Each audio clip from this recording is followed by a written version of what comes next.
Hello and welcome to Northwest Fireside Chat's third show. I'm Leslie along with my co-host Kirsten. We do want to thank you for being here and we do hope you enjoy the show. If you're catching us on the replay, we do want to thank you for watching as well.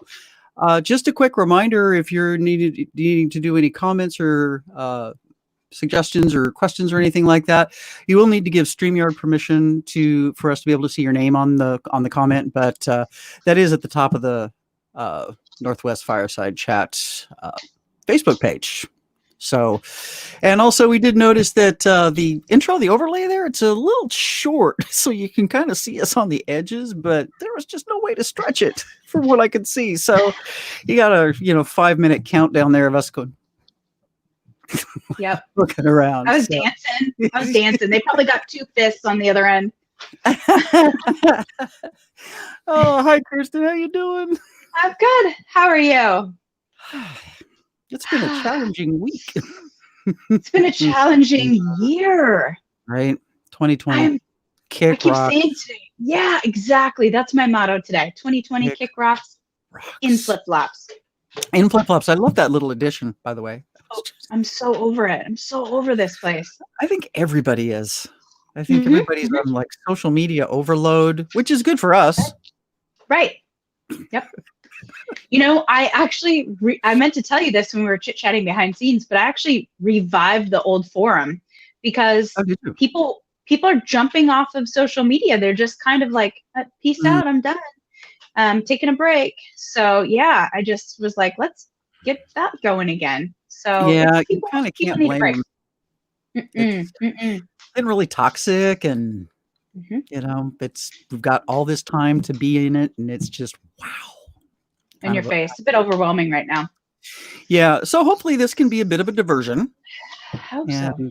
Today's topic is one of my favorites, 72-hour kits. Yeah. I feel like I'm just going to moderate this discussion because I think that you're going to be you're going to have the most valuable input for this. So I'm pretty excited about this because I'm going to be learning a lot. So I'm pretty excited about it. Are you? Yeah, I am. I think this is one of those things that people overlook. They've got their big bags and they've got their everyday carry or their car kits, and they've kind of maybe overlooked a 72-hour kit and its importance. So right. Well, can you tell us what a 72-hour kit is? And yeah, I mean, a 72-hour kit is really what some people also call a get home bag. So it's got everything you need in it just for 72 hours for yourself or your traveling companions. For me, mine's a little bit bigger because I obviously have the kids most likely with me. So my bag is a little bit bigger until they can carry more of their own. But it's really what you need if you were out for the day, either at work or in your community, somewhere away from your main location like home, what you would need to get home. So you're going to have your clothes, your food, some water, emergency supplies, first aid. All of that goes into that get home bag, which we'll go over as we go. But it is really those things to get home. Right. Absolutely. And how does it differ from like a bug out bag? A bug out bag is I'm boogieing out of here for a protracted amount of time. So I might be taking time to go to a secondary location where it might be a little bit safer or is a backup location. And it's going to carry more supplies to help me on that journey and help establish me when I get to that place. Right. So it's a much larger, a lot of people we were talking about earlier about how it can be like an inch bag, which is I don't plan on coming back bag. So yeah. Hardcore preppers have got acronyms for everything. So a GHB is your get home bag, a BOB is your bug out bag, and an inch bag is I'm never coming home again. Yeah. Is that what it is? Yeah. Yeah. Well, I'm never coming home. Okay. Yep. So they're big bags. They're much larger bags. You'd be looking at a protracted amount of time versus just a few hours, a few days to get home. Right. Definitely. Yeah. And what are the kind of things that you should keep in your kits, your 72-hour kit? Well, you should keep your kit where you're most likely to be. Let me change out my phone settings real quick. Sure. You should keep your bag where you're most likely to be. So keep it in your car, keep it on you. Just throw it over your shoulder if you're going to be away from that car. If you're, like we talked about earlier, if you work out of an office and you leave your car in a parking garage and we have a Cascadia event and that parking garage is inaccessible, you're Yeah, out you're your done. 72-hour kit. You're done. Right. So either keep it in your office and have a good car kit to get you to and from. Those are all considerations. And one thing that's, if you keep it in your car, because I used to worry about mine getting stolen out of my car. And they've got those personal alarms. Have you ever seen that joggers use? It's got a little pull thing on it and it's got an alarm. Well, what you can do is you can keep the alarm portion in the bottom of your bag. And then if you have like a drain hole or something like that, you can run that to a fixed object in the car. So if they pull it, and try to run away with it, they got this screaming bag. Nobody's going to want to carry around a screaming bag, so they'll just drop it. So, so that's kind of one thing I did to a little personal alarm in mine. That's a really good idea. Yeah, especially if you don't have a trunk or a place that's out of sight to keep it in. Right. If it's just like in your back seat or something like that. So it's one of those things that I thought would be helpful, but fortunately, I never had that happen. Yeah. So, do you want to go over like why you would necessarily need one? I mean, people like, I don't need that. Why would I need that? Right. You just never know. It can be anything ranging from a disaster, you're out grocery shopping or you're out at work for the day, whatever the situation is, and you have to ditch your vehicle or you need extra time to get home, or your house. I've had people that have told me my house burned down while I was out and about, and the only thing I had was what was in my get home bag and in my car kit. And that saw us through 3 or 4 days until Red Cross could step in and help out, or family could get there and help out. And that was a real godsend for those folks. And that's a consideration that everybody thinks about. Well, the zombie apocalypse occurs, and of course I need my bag to get through the countryside to get to my house. That's really fun and everything. But the reality is you're probably going to need it because of flooding that keeps you from a protracted amount of time from being home. I'm turkey watching at my house right now. I'm watching all the turkeys walk across the thing. So you might just not be able to get home. Flooding could be something that could keep you, if you live in a rural area, it could keep you away from your home. A wildfire could keep you away. A bigger natural disaster like an earthquake could keep you stranded. We live in a place where there's a lot of rivers, a lot of creeks, a lot of fast, big water, that those bridges are not prepared for something like Cascadia to occur. And they're probably not going to make it during an event like that. So I could be stranded. I could even be just 25 miles from home, and it could take me days to get home because of that one thing. So having that kit for various reasons is just such a good idea. I always keep one in my car, and then I have a much larger kit that is at home. If we go on a vacation, I pack that with us as well.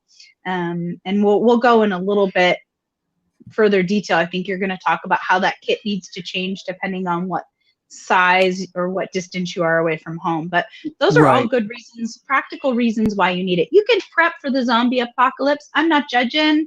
That's cool. Sure. But the reality is it's going to be a natural disaster or a personal emergency that may cause you to dig into that kit. Right. And I know something that we really didn't have in our notes too much that we probably should cover a little bit. Some things that should go in your bag, so maybe some things that, aren't often thought of.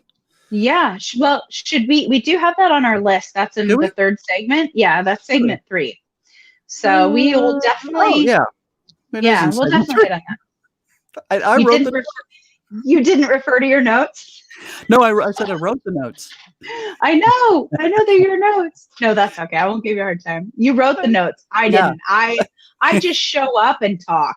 That's not true. You do like the graphics. Don't even.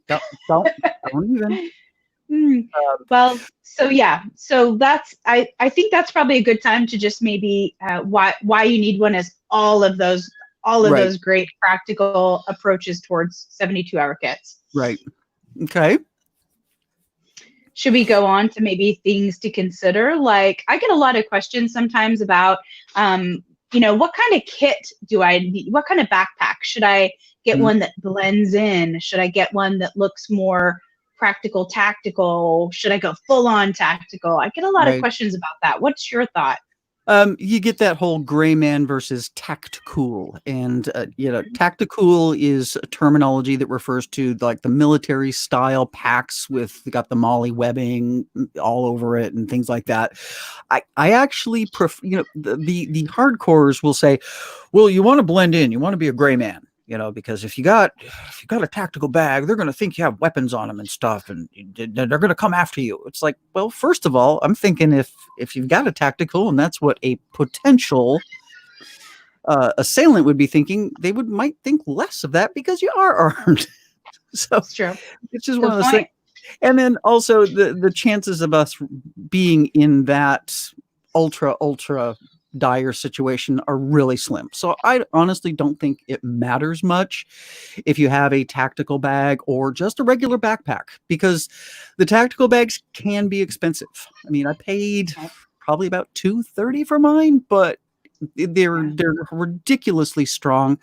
The thing that I like about tactical bags is they got pouches all over them, so you can segment things that you might need early and quickly, like gloves, eye protection. A lot of people don't think about eye protection, but man, if you're not near anywhere where you can get medical assistance, you want to protect your eyes, your hands, your feet, things like that. So I have those on the outside. If you've got just a regular everyman backpack, you're going to probably think about putting things in separate pouches, like your medical, so you can just grab it. You don't want to have to be digging through, and it's like, oh, I need this, I need this. So that's really why I do prefer the tactical style bags, is because they're already segmented. So, Right. That's a but really smart point. I think kind of too, like society's just used to seeing those and yeah, not necessarily always equating them with a tactical Tommy or a tactical Tammy, that they're mm, really just kind of the everyday person has them because they're so convenient to use.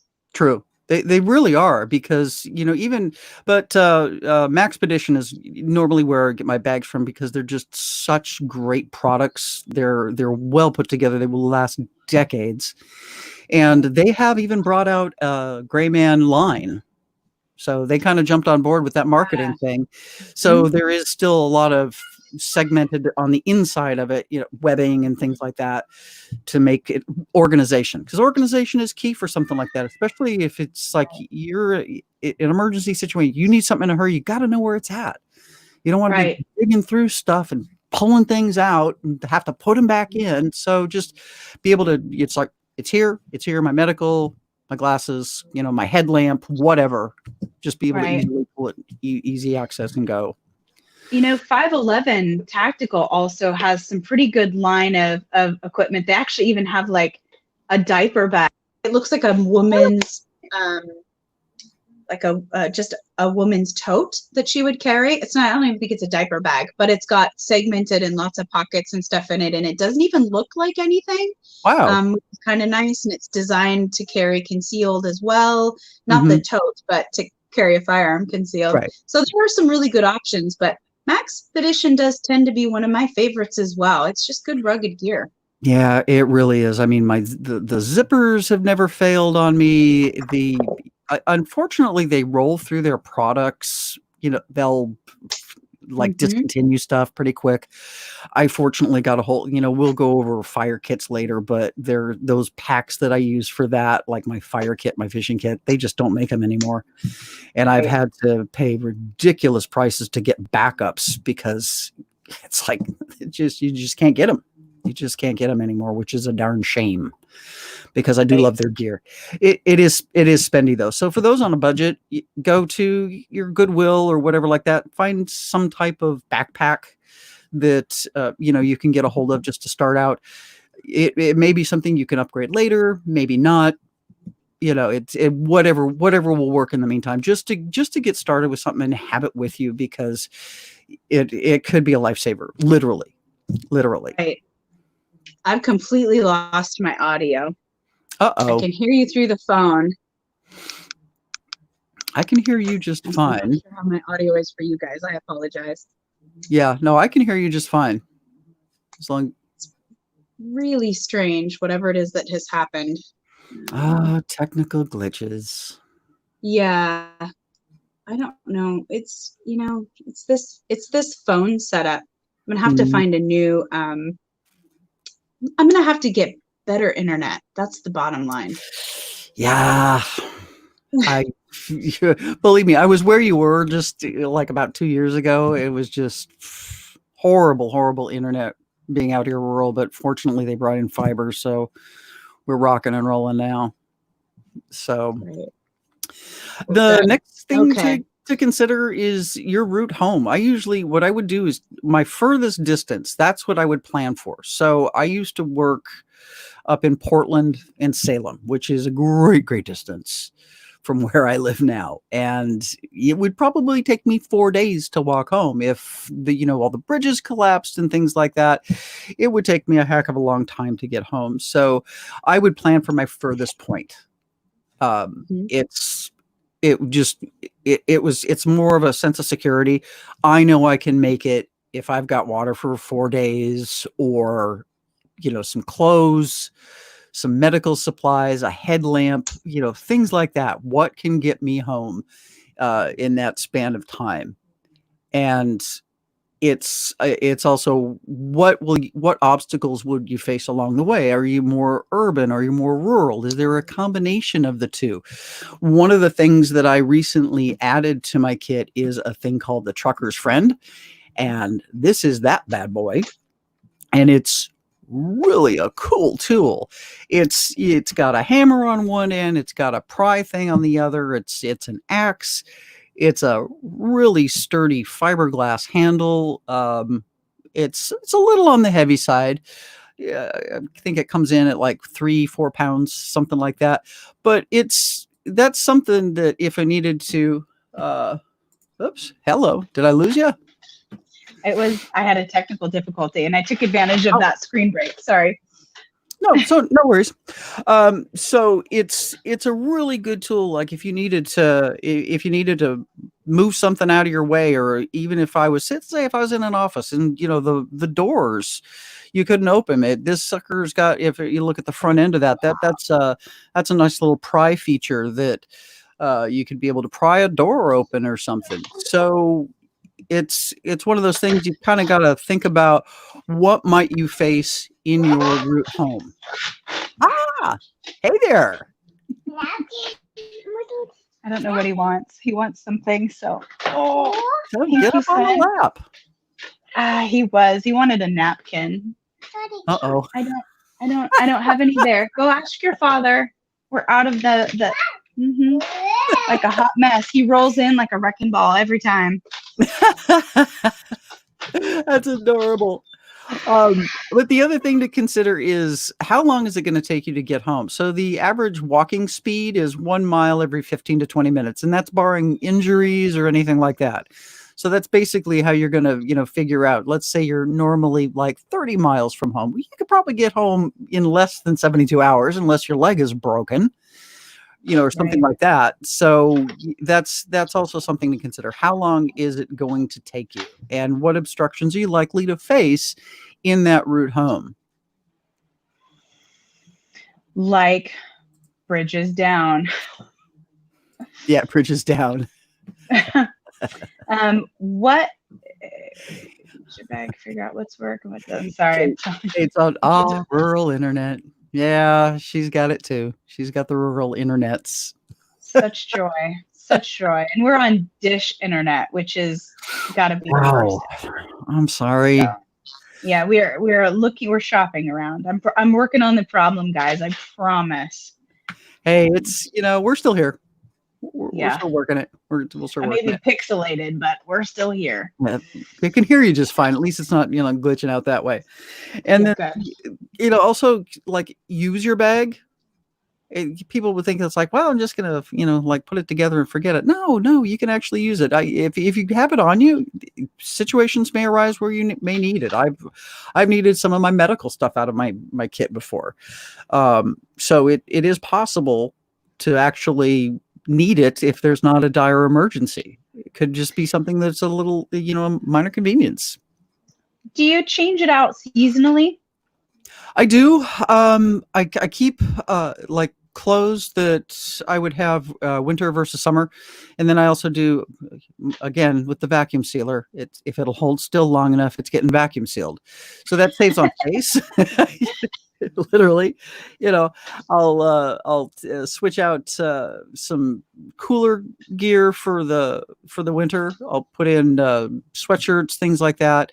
Um, Pretty much always keep some type of rain protection covering because being Oregon, unless it's the dead of summer, you're gonna get wet, and Right. getting wet is not something I like to do when you're already miserable. So Right. I want to be as comfortable and dry as possible. Always same rule with anything. Extra socks. I keep like 3 pairs of socks in mine just because, if your feet you got to take care of your feet. Your feet, your feet, your feet. I mean, that's going to be ultimately your transportation. And wet, soggy feet is just horrible. I mean, trench Right. foot, the soldiers getting trench foot and stuff back in the day, it just Yeah. you're not going to be That's a very good effective. point. You're not going What to be about very. that moleskin? Do you keep that in your first aid kit at all? I do keep some moleskin, but also if especially like if you're an office worker, the ladies, you wear high heels or something like that for your everyday work attire. Have a pair of sneakers or something. You're not going to walk anywhere any decent distance in your 4-inch stilettos. It just it's going to be horrible. So even though I do carry some moleskin, I always make sure I've got, I'm pretty much a comfortable shoe person anyway, but make sure you've got something comfortable and a little durable. Mhm. Um, they've got some decent hiking / sneaker shoes that are out Yeah. that are really Mhm. good for that kind of stuff. So Lightweight trail runners are great. yeah, yeah, exactly. Something that's comfortable and rugged. So Mhm. so Hmm. that's so we are down into let's get into items. We're talking about that anyway. So let's kind of dig deep into items. So Yeah. what do you think? Regional items. Regional, think about like what you were talking about. For us, we have a wet climate, so we need to be thinking about, we've got to have rain gear. A wool sweater or some sort of polypropylene layers in your kit is always a good idea, even year round, because our springtime can be wet, our Mhm. summer can be wet, our fall and our winter can be wet. So it's a good time to change those things out seasonally, but be prepared with additional rain gear as well. And Mhm. then we had talked about that you had talked about that axe earlier, having some sort of a saw or an axe, depending on if you're living in the desert, you're probably going to opt for additional water as Mhm. opposed to me. I'm going to want a saw on hand, even if it's just a folding hand saw. Something like that would be very valuable in my kit. There we go. Is that That's the one? That was the one you were talking about. Yeah, I just changed over to the Silky Pocket Boy, and for some of these items, if people are interested, we'll put some links up later to them.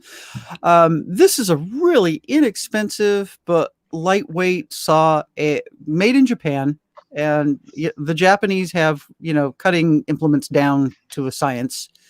This thing is super lightweight, super strong, and boy, does it rip through wood. Um, and Cool. if I'm having to be gone for any length of time, typically if I was, one of my furthest distances away, I know I'm going to have to be making a fire, and I can here in Oregon, you can find that stuff along the way. I'm going to need to process it somehow. Right. So it's super super lightweight. I thought I had it here. Yeah, here it is. But this is it, Oh and yeah. it's a neat little guy. You can angle it a little bit. It's got a couple different locking positions. But Oh. it's an awesome tool, and it's got a decent amount of flex to it. It's really nice rubber handle, so it's really great for gripping. And I love it. I think it was like $23, 24 bucks. Can't beat Wow. that. Really can't beat Yeah. that. That's a really good price for a folding saw like that. Yeah, and I have it looks like you can change the blades on it. It's got a screw here, so Mhm. you're not stuck with having to toss it out once the blade dies. So it was a good buy. They got it on Amazon pretty cheap, so it's a doable thing. So it's you may even be. I mean, there are areas in LA where if I had to make any kind of trek home, if I needed to find some twigs and small branches and things like that, it's doable. So even if you're relatively urban, you can find stuff to process some wood for a little fire for warmth or cooking if you're needing to do that as well. Good idea. Yeah, I like that folding saw. Really cool. So small things like that would be good. My husband works ways away from the home, and he has to cross multiple rivers and streams, creeks really, but really rivers as well, in order to get home. And I keep getting on him and saying, you need to get a pack raft in your car, because if Cascadia happens, not if, but when it happens, and it happens in our lifetime, you'll be a long time, and I don't mean hours, I mean days and days and days before you can find, likely, worst case scenario, a way home. Right. So, and his thought is, well, I'll just maraud my way home and steal boats. And I always say, look, honey, we're at a river crossing. How many boats do you see out here? Right. In rural America, there's not many boats. This isn't The Walking Dead. There isn't a boat every time the camera casts, puts you over by a river. So in real life, you might be the one having to bring the boat, just an inflatable pack raft with you. I'd even take a Surveyor $99 one if I had to, right. across most, or probably not in the winter time. I wouldn't take it across the Willamette or the Deschutes in wintertime, but in summertime, when levels are a little bit lower, you could definitely find a safe place to cross with even a pack raft. Probably you could even walk across some places, but I've lost 2 friends to the Willamette River, so I have a whole lot of healthy respect for it. Yeah. So think seasonally, what would we need, and try to hedge your bet and pack that bag to include those things. Right. What I do for river concerns is I've got a heavy mill trash compactor plastic bag that's big enough. I think it's like 30 gallons. That folds up real nice. Put your pack in there, shoes and socks, roll it up like a dry bag, and that's kind of like a pack float as well. It does give it some buoyancy, so it is something that does help in keeping everything dry, because you're not going to want everything to be soaking wet. So again, that's just, you're going to have to consider what is your surroundings, what are you going to have to count for on your way home. So absolutely. And I also, if you're going to be any distance that's going to take some time, think about sleeping. You may want to think about there's a Soul Bivy. These things are really awesome and super compact. They're breathable. It's just this little tiny, like this, and it's a full length bag for, a 6'6" person, I think, can fit in it, something ridiculous like that. And it's reflective on the inside, so it's going to keep you dry, it's going to keep you warm, because hypothermia is real. So you got to think about something for the overnight moments that you may encounter. Always a tarp.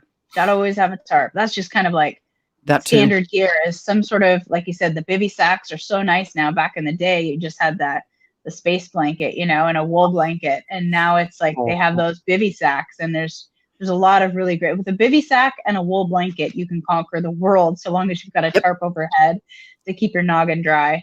Well, Soul is a great company for that, because they've got some tarps that they're not like the flimsy Mylar. They're still they're stretchy. You can like stretch and pull it, but they don't shred. So you can use that as a tarp over your head and stuff. And they're a pretty small footprint as well, and pretty light. So that's that in combination with the bivy, and you're good.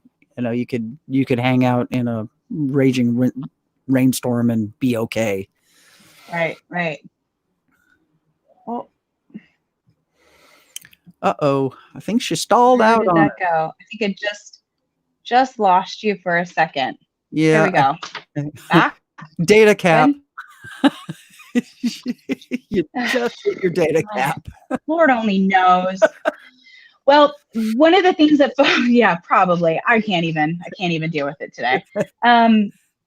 Make sure that you've got water. So really, ideally, 1 gallon of water per person per day for at least 3 days. It's really hard to carry that around. Yeah. So that's kind of the suggestion. When I go on car trips with the kids, and I don't mean off to the grocery store. I mean, like, we're getting ready to head out to Colorado next month. And so I will pack in my car kit my water. So I'll have in my car more water, more food. I'll update my car kit for the weather that we're going to be experiencing, and my additional meals for all 3 of us. That 72-hour kit will be expanded. Plus, I'll have my other food. So I never consider my car kit or my get home bag, no matter if I'm sitting in the middle of a grocery store, it doesn't matter. My food, I've got to have everything for 72 hours for us 3. And then everything else that I encounter is a bonus. Everything else in the car is a bonus. Right. I never count my get home bag as my EDC or as my car kit. They're all separate entities, just like my bailout bag or my bug out bag, as folks call it as well. That's all part of it as well. So you can't pack, 3 gallons for each person with you. So what you do is you just make sure that you've got some sort of access to water. You've got your water tablets, purification tablets, and you also have, you also have like a Sawyer or a Life Straw. You just have some method of Purifying. getting potable water with you. We're in the Pacific Northwest, so water abounds. Those people that live in a desert climate, they need to be thinking a little bit more aware. What are my water sources? Where are the water sources around where I'm going? Do I have to make that expense to drop a little extra gear and carry more water? Those are considerations that people in dry climates have to think about. Those are environmental, like we had talked about. Making sure you've got your hand crank radio included in your kit. That's something I really am a fan of, a hand crank radio / flashlight. I think those come in really handy as well. And your medical, got to have your medical. Yeah, definitely. Should be in your EDC. Yep. Bleeding. So tourniquet, always. Staged tourniquet. Yep. Right. And Kate was saying she's got the Lifesaver bottle.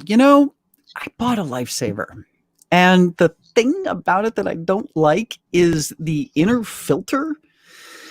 It will go bad. It's got a shelf life on it that's pretty darn low, and you can't back flush it. So you can with the Sawyers.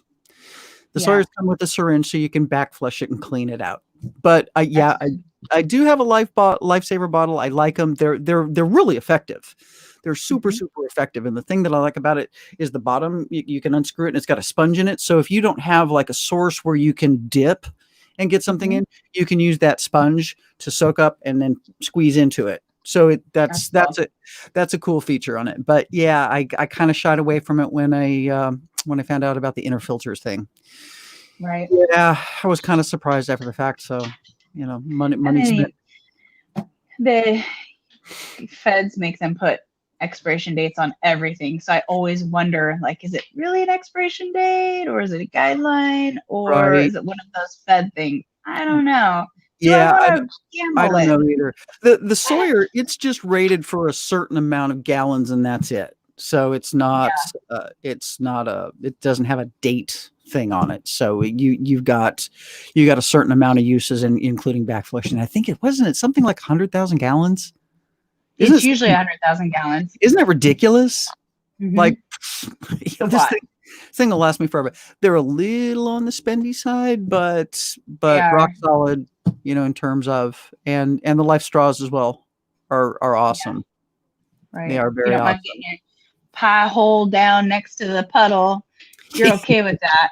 Exactly. And I don't care. Carry that as well. That's I've got, and I don't know if you can see it from here, but let's see if we can get it up here. Kind of hard to see here, but I've got a pack that's my water stuff, so I can carry my bottle, my water bottle, and the lifesaver straw, the bladders that you fill them up with, and put the filter on and squeeze it out, and then also the aside from the bottle, the lifesaver straw is in that main compartment as well. So yeah, Nice. yeah. Nice. So it's all good equipment to have. And yeah, we talked about that medical. You just don't know. I mean, that medical comes in handy for car crashes. Unfortunately, it comes in handy for a variety of situations that you wouldn't even think you were going to use it. That's why they're in my car kit. They're on my person at all times. I always have medical, even if it's just, I don't really do the Israeli bandage thing, but I've always got a compression bandage. I've always got my tourniquet on me, the basic, and gloves. Those are just something I always carry on me at all times. It's part of my EDC. And then I've got an expanded medical kit, of course, in the car, and an expanded one in the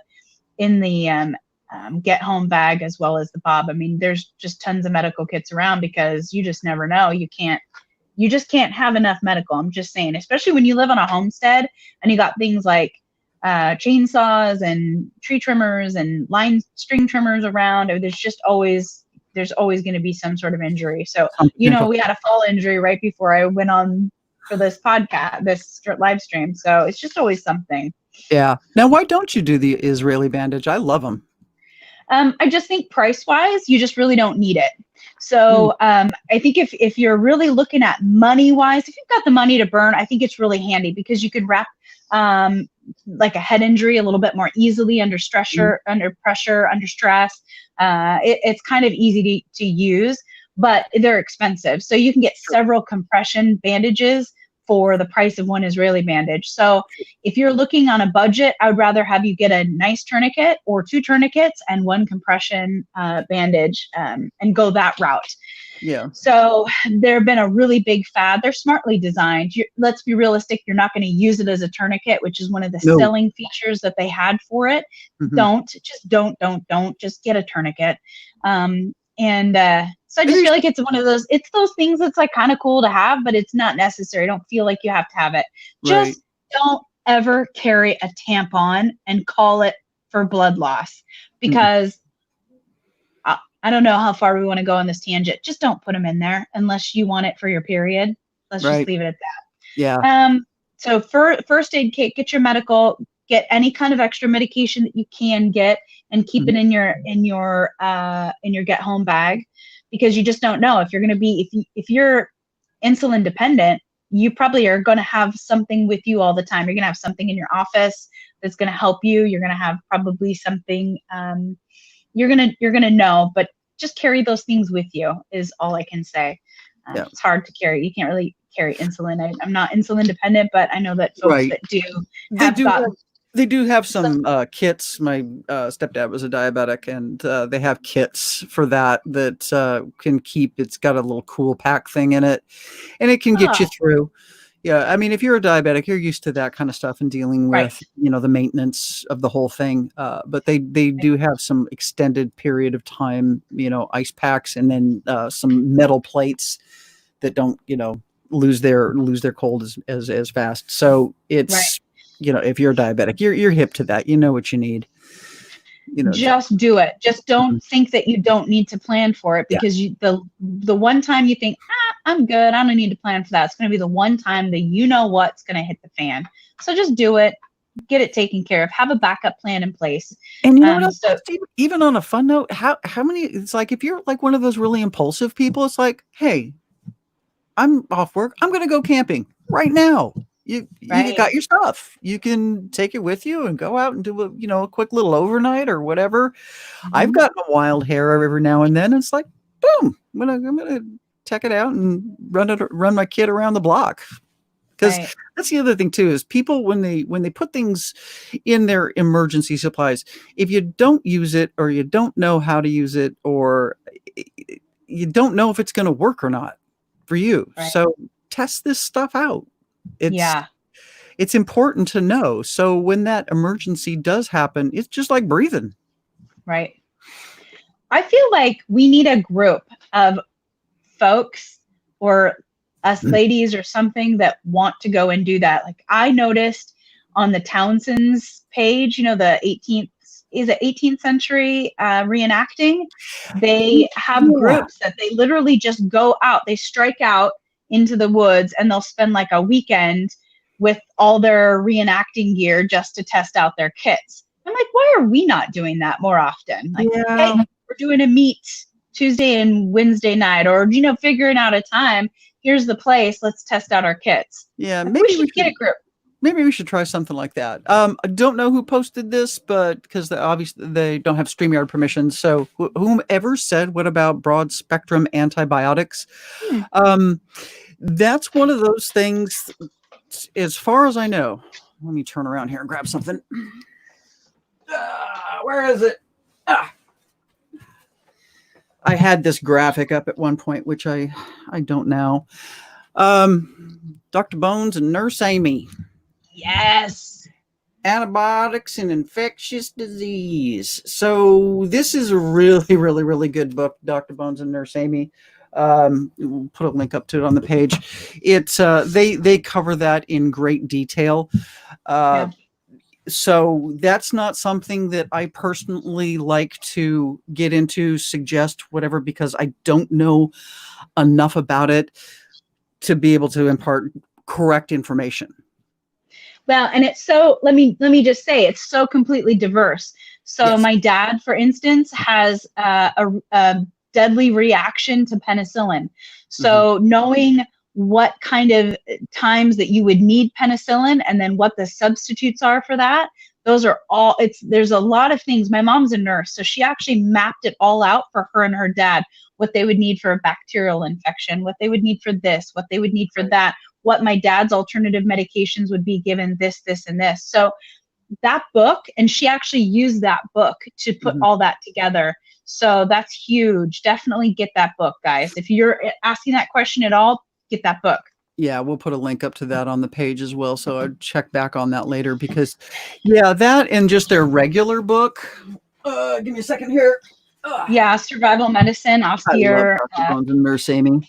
Yeah, This is really the second edition of their. This is the Survival Medicine Handbook. This thing it's got it covered.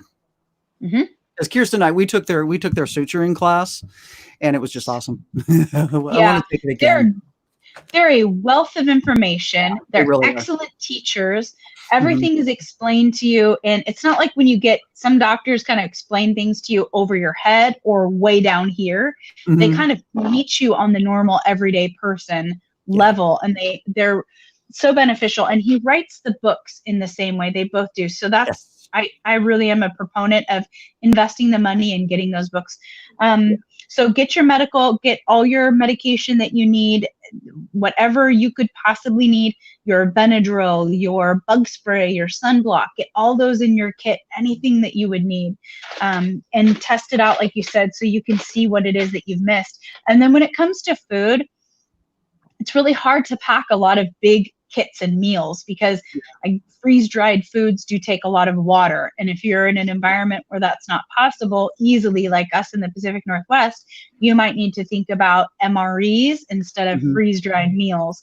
You need to think about more snack bars, more trail mix. And those are things that all have expiration dates, and they all have some sensitivities to extreme temperatures. So you have to make sure to keep all those things swapped out so that you're going to get enough food to get you to where you need to go. Right. It's great to have a 72-hour kit to get you home, but do you have the energy because of the food in there to get you home? I don't want to eat one of those compressed weird bars that come in the emergency rations. Like, I don't want to eat an emergency ration for 3 days. My kids will not eat an emergency ration for 3 days to get home. It's great that they only take up a small space in my backpack. They're not going to eat it. They're going to want to know where the gummies are. They're going to want to know where the Annie's cookies are. Like, pack that stuff because that's what they eat, and it really doesn't take that much room. Yeah, really quickly, though, it's like you can get home without eating for 3 days. It's completely doable, but in a stressful, situation, you're gonna want something, to sustain you. And I have recently gotten onto keto bricks. They're a bit on the spendy side. They're like $12 a brick, but they're 1,000 calories. And they're a little weird texture, But the thing about them is keeping, you know, you don't have to be, you know, on keto to you know, be into this, but they stick with you so long. You know, half of that brick will just do me for dang near all day.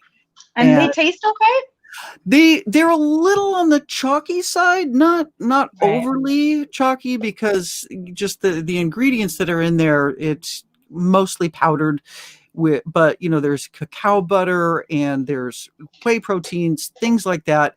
Um, and they're hard to bite into, so you know, you better have a knife with you if you're kind of weak on the jaws. But man, do they stick with you. And it's about the size of my palm. You know, they're about like that. You know, they're little gold brick, and Yeah. man, it sticks with you. Now they do have a tendency to melt. So if you're like LA and your car is 140 degrees, it's gonna be a blob. Right. But Right. they're shelf stable. I mean, I've had them come to me without any damage in the 70s, 80s, without getting too bad. But they will stick with you a ridiculously long time, and that's something that in a 72-hour kit, you know, you're not going to be able to really pack a lot of meals, even even the backpacker meals, because believe it or not, it's easy to fill up a 72-hour kit real fast. Just the things that we've talked about, medical, clothes, you know, various tools. I mean, mine's heavy. I'm probably at like 70 pounds on mine. I should probably break these down at some point and do a flat lay, because as a mom, my kit probably looks really different from yours, because I got to think about, you know, I'm not just packing my clothes. They're 5, so they can pack a small backpack now with a few things. It's got they've got their loveys, they've got some of their favorite snacks, their water bottle, they've got an extra blanket, their whistle. We've got to have emergency whistles, zipper pull whistles. There's a variety of little things that they're packing. But mom, I always refer to myself as Sherpa mom, because I have to pack all this stuff for them. Absolutely. And having those snacks, I mean, they are not going to likely want to sit down and eat a camp meal. We're going to be going. They're going to be tired. They're going to be cranky, but I can give them a small snack here and there, and it'll keep them happy, and it'll keep them moving. And yeah, I should get a keto brick to you, because I just placed an order. I just got a bunch, so I've got some. I should send one out to you. Check those out. We'll take one camping and show it a good time, and see what they taste like, if the kids will eat them. Yeah, so. And as Kate's saying, peanut butter is good. It is. I've got to be careful. I've got to do Adams, because regular peanut butter's got way too much sugar in it for me. But yeah, peanut butter is suggest Adams. Yeah, peanut butter is a good compact alternative for. And Justin, I think it's Justin's too, because they have, I think, macadamia nut butter. They've got almond butter. There's a couple different options. So even almonds is slightly better than peanut butter, but there's a couple great options, and you can just pop those in. I'm actually taking those to Colorado with me, so that we can have jam in the little cups and peanut butter, and I can throw some crackers at the kids, and they can have peanut butter and jelly crackers. So what's this peanut butter keto brick? Yeah, it does have a good flavor. They've got the keto bricks have multiple flavors. I know Kate was saying she had tried some, and some of them had a weird aftertaste. I haven't really had too much of a problem with that aftertaste wise. They're pretty darn good. Again, it's the texture initially that can make people go, ew. It's not like your average Cliff Bar or something like that. It is a little different, you know. But those of us on keto, it's like, you know, we need these alternatives. But just find out. But it's a really good regular everyman alternative in terms of, you know, giving you energy and keeping you on the move. Well, see, now that's the thing, is because people say, well, if it shit hit the fan, excuse the language, you're just going to eat whatever. And that's absolutely right. Yes. But we're saying test your bag, test your gear, use it, keep it rotated. In order to do that, you've got to eat it. You've got to try it. You've got to integrate it into your life, which means if you're on keto, you really don't want to go off keto just for the sake of testing your gear. So there's nothing wrong with adding these kinds of things into your food rotation, whether they be ready to eat meals or whatever, just keeping it compliant with whatever the diet is, so that you do rotate it. Because if you don't, you're not going to eat it. It's going to go bad. You'll find out you don't like it in an emergency. So it does actually matter. And I just didn't want people to be dismissive of that point. Yeah, Um, absolutely. And it is one of those things. I mean, I do have those stores from my pre-keto preparedness days of rice and beans and pasta and all that kind of stuff. I can't keep it rotated now because right, when it throws you out of whack, right, it's bad. So I'm just going to keep it as long as I can until it looks like I need to start rotating stuff, and then I'm just going to have to give it to some of the local homeless people because I don't right, want to throw it away, right, but I can't eat it either. right, right. So, but if it came down to an emergency tomorrow and I had all this stuff that I needed to Different eat, of situation. course I would eat it. Yeah. I would have to ease my way into it. I couldn't just like Uh-huh. have a bowl of rice. Mhm. No, I'll be sick as a Right. dog. Exactly. Yeah. So get those items, and if you're going to be bringing backpacker type meals, make sure that you get a stove that works. So we talked about options for stoves. We like the biofuel stoves because we're in the Pacific Northwest. So I can find dry twigs, I think, even in the middle of a snowstorm out here, or in the middle Mhm.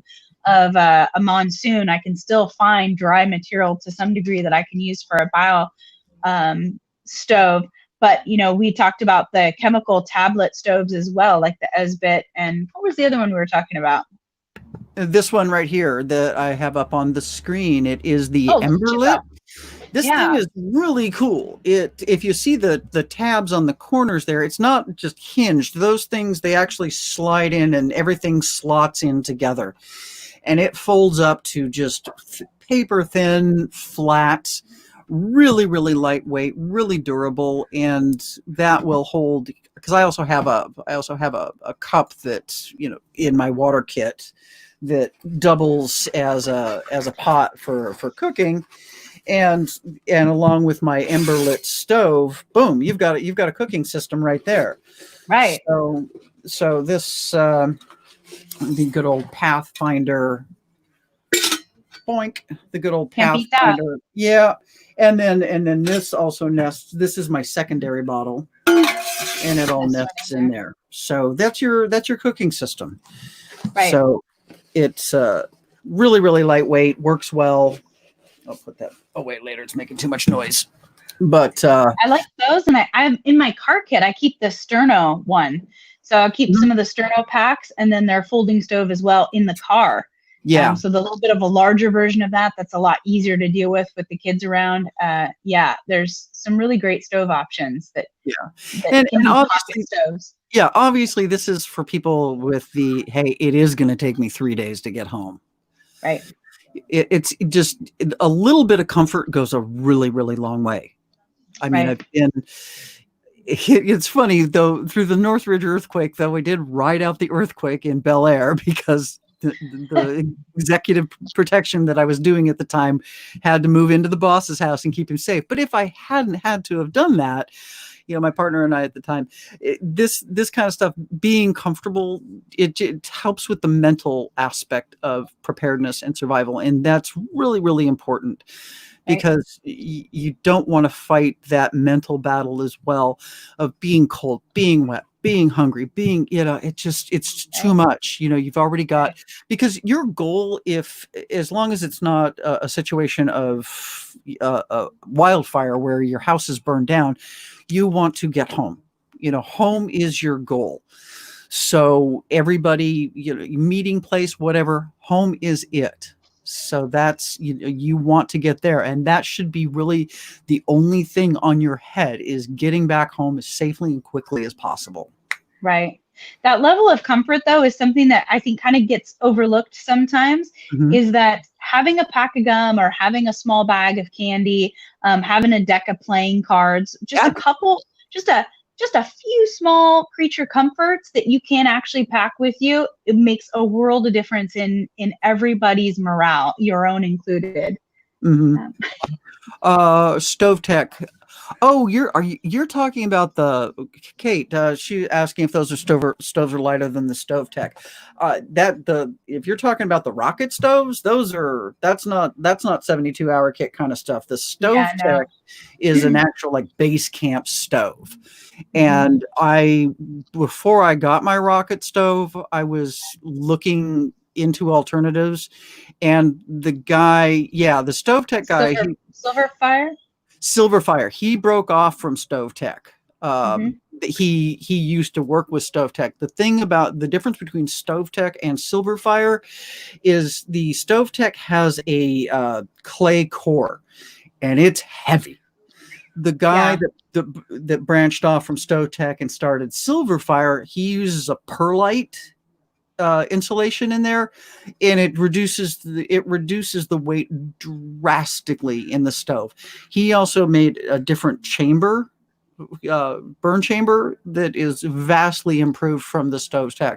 So for my home stuff, for base camp stuff, absolutely, I love rocket stoves, and I would go with the Silverfire. Definitely, I definitely. think he has a camp size too. He has a an ultralight Does he? stove. I Ooh. believe so. I'm trying to think because I stopped by and talked to him when he was at the county fairgrounds a couple years ago, and I want to say he has some smaller versions as well. But I would take a Solo stove with me. Those are made in China. Some people have an aversion to that, but it's hard because there's not a lot of manufacturing here for that kind of product, so it's kind of tough. But there are some options if you want a biosource biomass fuel kind of Right. whatever it is I'm trying to say. You know where I'm going with this. Yeah, biofuel. Yes, biofuel. If you want a biofuel stove, there's a couple options size-wise. Even Emberlit has a foldable pack flat stove that uses twigs and branches. Yeah, same one, exactly. Or you could use the chemical tabs, or you could use an alcohol burner with it. So the Solo stove, which is what's really nice about those, is it's like a gasifier, so it reburns the fuel and stuff. It burns a lot cleaner. The thing that I have one of those. I have the original one. It was the Bush Buddy before Solo stove came out. The Canadian guys that made it, thing was expensive, but that's in my Bob because I've got room for it in my Bob. I use the Emberlit because it folds flat, and I can. It takes up no space at all. So that's why I choose the Emberlit for my 72-hour kit. Is that the titanium one? This one, this is the stainless. They brought out the titanium one after I had purchased mine. And it's one of those things. It's like I spend a lot on gear anyway. It's just a thing. So I couldn't really justify buying the titanium one too. If something happens, my stainless steel one goes down the tubes, I'll replace it with the titanium one. But I just look at it from afar. Yeah, I have to like carefully balance because I'm packing so much stuff. So I have to really think, is it gonna save me that much weight? Can I do something else? Yeah, I have to really kind of balance it. Ultralighters, the ultralight backpack people, I mean, they just look at us in horror. I know. They're like, these are people that won't carry a toothbrush. No, they cut the handles off their toothbrush and leave like a little tiny nub so they can brush their teeth like that. Or others, it's like, am I going to be around the woods? I'll use a twig. It's like, man, these ultralighters, I don't, God love you and hats off to you, man. I just can't do it. I have to balance that. Yep. I have to balance that with packing enough for the kids. I don't pack for the husband. He's on his own. I will hamstring him and leave him behind. He knows that. If it's the kids, you're not going to make it. Okay. If you're going to carry anything that needs batteries, just pack some extra batteries. Make sure you're doing a full scale battery rotation twice a year so that you're rotating batteries in and out and you've always got fresh batteries. Battery banks. Really make sure you another good option. I love my battery banks, but you got to keep in mind those things need to be topped off. Right. So that's something that you have to consider as well. And then my headlamp, because I really don't like flashlights as much. Whereas I don't know if I've got it super handy here. Here. Stand by. I prefer the headlamps that have a strap on the top. Yeah, keep them sliding down. Yeah, so they don't slide down. Especially, if they get older, the elastic starts to croak. You want that head strap to keep it from sagging too far. And I also like the fact that these are, this was like $23 on Amazon. The thing's great. Yeah, And they've come down in price, huh? yeah, and it angles down so you can, you can angle it so you're walking or straight ahead, and rechargeable, pretty darn comfortable, not too heavy, but yeah, light is another really, really important one. I got some clip-on visor ones to test out, and I just feel like they weren't as strong as a headlamp. I think we're kind of spoiled if you've been in the outdoors. Pacific Northwest, we really like our headlamps for everything from bike riding to you name it. Pretty and much. I just didn't find those visor clip ones were as strong, but I haven't researched them lately. They might have come up in quality, but they hadn't been very good in the past. I have one. I like to use it for reading. It's a reader. It's not a distance thing for me, but if I want to save my battery power for actual walking and things like that, the visor ones are really, really great for just maybe noodling around a little bit around your camp area or reading something. But I use my headlamp for the distance stuff that I need. So and they don't take up a lot of room. In fact, they're on your, they are on the bill of your cap. So why not have it? It's an extra. Right. Very good point. Something that I keep in our 72-hour kits that I hadn't put a lot of thought in, I just happened to get them and throw them in there at the last minute, and I'm really glad that I did. And that was washable, reusable N95 masks. I'd gotten some from a company called Vogue Mask. And I picked those up because we have such bad wildfires here the last couple of years, and we live in a valley. So all the smoke was coming in from British Columbia. It was coming up from Northern California. It was all blowing into our little dust bowl, basically. It was like a smoke bowl, and it just sat in there. And you didn't even have quarter-mile visibility. It was so poor at one point, I couldn't even see the house next door. So I got those, and thank goodness I had them, and I had them in our kits because the cough apocalypse occurred, and I was able to pull those from my preps and use those and keep everybody happy. So if you can, for us, regionally, wildfires are an issue. So it's always good to keep a mask handy. You never know. You might have there. I mean, if you're old enough, you remember what it was like looking at the pictures post 9/11 when those people were walking back across the river barefoot, because they had wore high heels or dress shoes and didn't have any other shoes, and they're walking back home and they're just covered in debris and lung issues resulting from it. Since we lost a lot of first responders because of those lung issues. So having a mask, you just don't know when you're going to need it. It's not always going to be for a pandemic. It could very well be for the thing that you didn't think you were going to need it for, and you've got it. So having some sort of filter, it takes very little room in your pack. It'll fold up against the inside of your pack and your first aid kit if you need it, and it's there with your work gloves if you need it. It's just out of sight, out of mind, but you'll be happy when you have it. It'll be one of those things that you're like, I'm so glad I spent the $2 or the $25, whatever it is, and I've got a mask.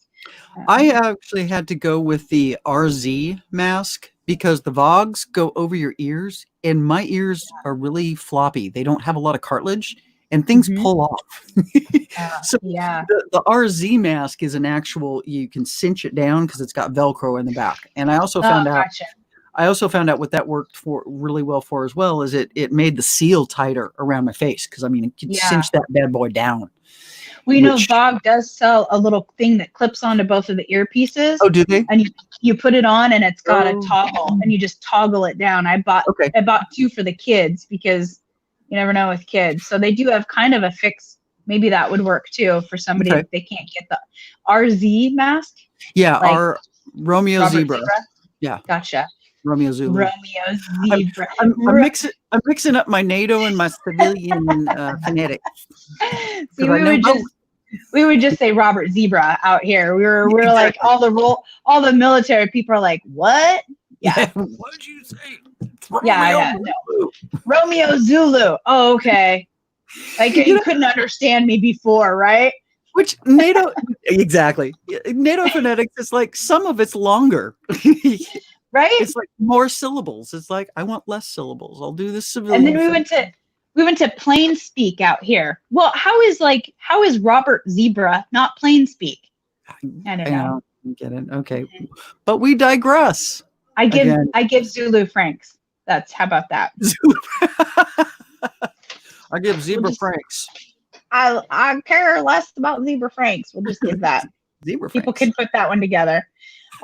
So yeah, make sure that you've got a little something for personal hygiene. It doesn't mean you have to carry a toothbrush with you, but it's nice to carry wet wipes or camp wipes.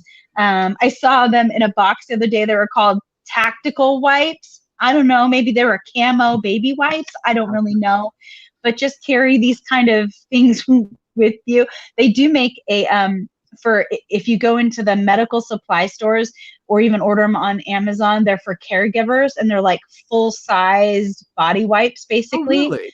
Okay. Yeah, and those are kind of handy too. I would probably pull one of those out and just wipe down both of the kids if I had to. But I'm a mom. I always have baby wipes around.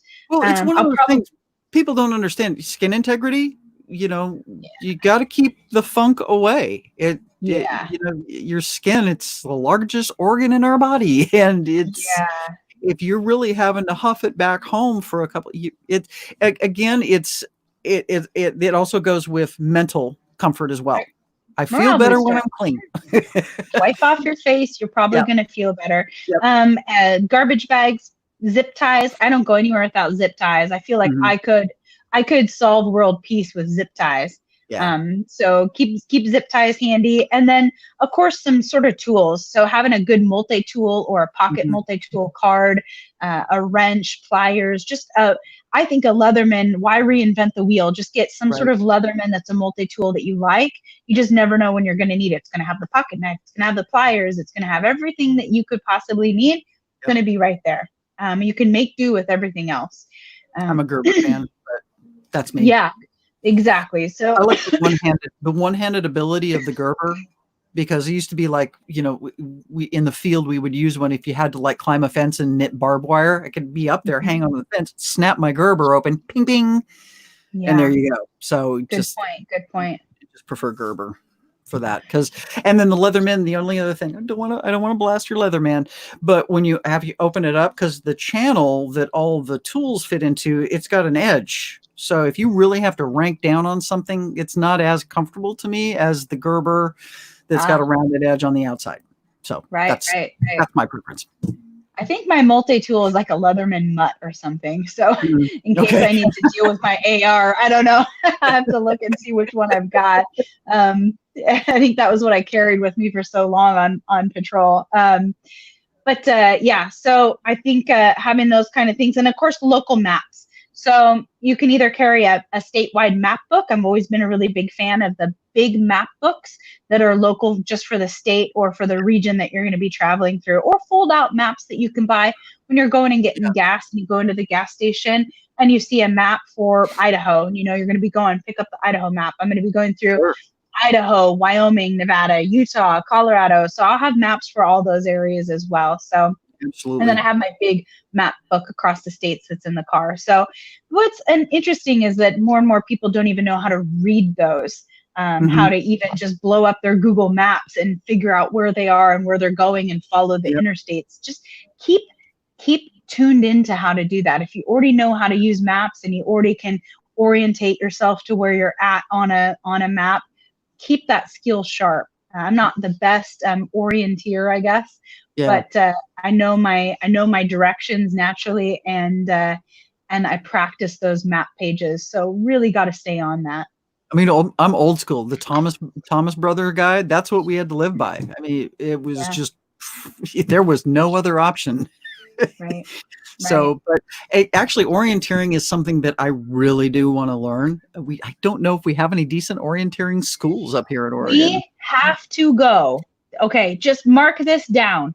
Figure out a date, and we'll get with the Survival University, which is Colorado Mountain Man Survival. You guys might know there've been some cross posting between our pages. That's where I'm headed to Colorado next month, and they have Donnie Dust from Paleo Tracks on there, and he does some orientation classes with them. He's a Marine, a former Marine, and that's kind of in his wheelhouse. He's very good at it. He's a primitive skills instructor.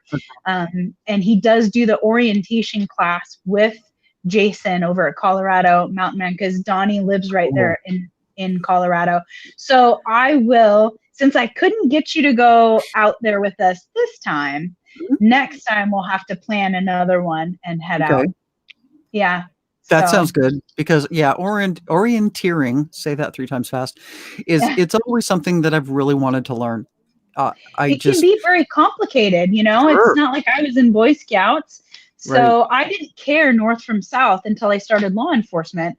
And then people were like, you got to understand where the sun sets and where the sun rises and where that is in orientation to the city. And then it was like, oh, yeah, I got this. So, and that's where the interest grew. But it can be very technical if you didn't grow up with that, hunting and being in the outdoors and learning kind of the basics of that early on. It can be kind of intimidating. So I would really love to take a class. There's a book I got it was by a Swedish guy. It was like orienteering master that started reading, and it was really, really cool because, looking at topo maps and how just the shape of it can tell you what that mountain looks like, those lines that, that gives you the basic structure and shape. And just you're making very short distances, like what you can see. Boom, that's a point. Then you go to your next point. But anyway, it was just like, God, I got to learn that, because we do have a lot of woods. And granted, I can follow the freeway back home, but what happens if I have to diverge off? Yeah, we're in the woods up here in a lot of places. It's not like we have. This isn't LA. I don't have surface streets in a nice, neat, tidy little grid that you go west on Sunset, you make a right. You don't have that option. So and it would be nice to do, like, I would like to take an orienteering class in my area so that I can use, the Cascades and the coastal range as a way to kind of gauge where I'm at. But then at the other time, that might be a bit of a crutch for me, and it might be good to go completely out of my area and learn how to use a compass and how to set the azimuth and how to do all these other things that need to occur with the orienteering class. So I think that's a good goal for us. Yeah, the 2 things I really would like to do, actually, even before orienteering, I want to get my ham license. I want to get a ham set up. Yeah, it's one of those things. How often, if we, when stuff goes down, it's I have a receiver, so I just can't broadcast. It's the equipment that keeps me from doing it, just because I've got so much going out in other things right now.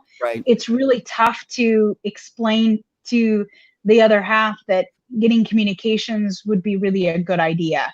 So, because as you know, my other half is not really keen on the preparedness stuff. So I have to really balance what I'm in a budget and where I'm going to go with it right now. But I agree. I think having communications is key. What's happening in the world, what's happening with the people around me. I would love to be able to be like, hey, Les, the zombies have hit. Where are you at? What's going on over where you are? Because you're in as a bird flies, you're in a whole nother area. So regionally, it's a great way to figure out where we're at. Sure. So. But I honestly think if it really ever came down to it, I mean, if communications went down, because you never know. I mean, I was, in LA when we had that really bad solar flare, it knocked out everybody's pagers and stuff. Yeah. You could still ham. And honestly, are they going to come after you if you're broadcasting? No. But still, I mean, I would like to be legal and legit, and so it's, and practice, because you want to practice. Like we always say, you got to test everything. So in order to test it and see how it's all going to work and get a hang of it, you got to be legal, because they will crawl up your, what. Yeah. Kate has a guy for us. Is this for orienteering, or is this ham? I didn't see that comment come in right away. Sorry, I was looking. So hopefully. Maybe she has an orienteering guy for us. That would be awesome. Yeah, A local resource. Right. Okay, cool. Well, so should we talk about call to action? Yes. Let's do that, because we're coming to the end here. Right, we're coming to the end. We're gonna wrap it up. Pam. We are kind of done talking about the kit. Did you Yeah. have a specific question, Pam, about something you wanted to make sure that we hit on for the kit? If you do, just drop a comment here while we're still chitter chattering, because we've got a few more minutes, so that way we can make sure to talk about it. Okay, I see. Yeah, we're done. We digressed and diverged, so yeah, we're bouncing about. We're about done. And Yeah. then Kate says ham, so I guess she has a ham teacher resource. Cool. Cool. Yeah, that'd be Yeah. awesome. Yeah, my grandpa was big into ham, and big into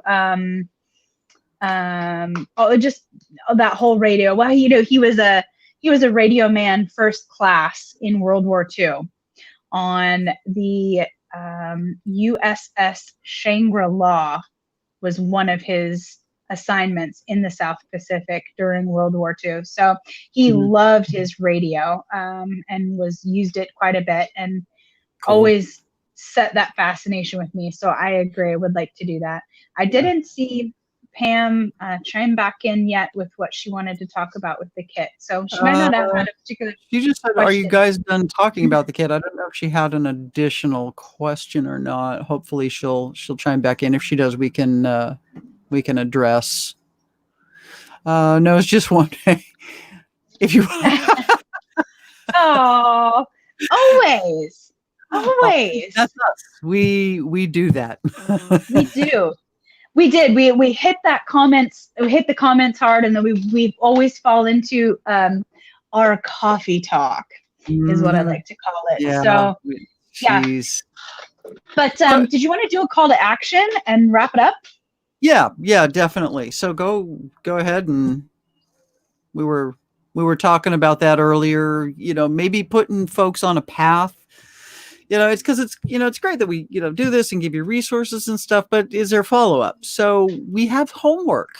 If you want to go ahead and give them the homework. What was the when one of our in the first show we were talking about determining your threat and things like that. So Yes. Your first steps to getting into being prepared and stuff. So Kirsten, you put up the resource for the checklist, and maybe give you all a little push. Go in to do that. We're gonna tout the checklist thing again. Yeah, if you go to the website, there's a little banner that ticks, but it's going to be nwfschat.weebly.com. If you go to our website, you'll be able to follow. Yep, you'll see it right on the ticker. It's all over the place.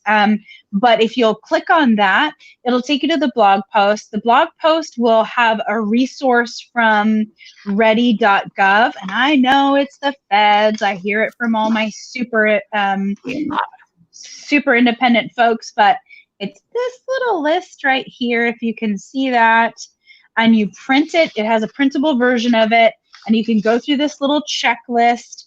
And it will tell you prescription medications, glasses, which is something that Kate just hit on, additional glasses, infant formula, diapers, if you've got kids, any pet food that you might need. If like you're like me, where you're tootling around sometimes with your dog might need a little Scooby snack in their emergency supply list. So you can edit that out, you can change it, you can lighten it, you can make it a bigger list.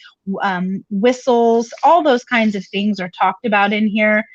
Pen and paper, it's all right in this little list. So you can print it out, you can access that on the website. And so get that, do that. And it doesn't really take that long, and it's not something that you'd have to complete all at once. So just go to the site, just download it, and just tack it up on the fridge. It's not something that you have to do immediately, but we're not just here yakking at each other. We do want to help you get into that state of readiness. So if you're having a bit of a hard time on a push, even maybe just chime in on the Facebook group, say, God, I really don't feel like, maybe we can give you a suggestion. Maybe even do a couple of personal direct messages back and forth. What can we do to help you out? Because this is for you. We pretty much know this stuff. We're just sitting here yakking. So if there's something that we can do to help you out, to get you moving forward, if you're not already there, just please let us know. We'll do what we can to help. Yep. That's it. Okay. So let's wrap it up. We do want to thank you for being here. Thank you for participating, everybody. It really does. It does make a difference. We do appreciate you being here, and please give us feedback. It only helps us get better.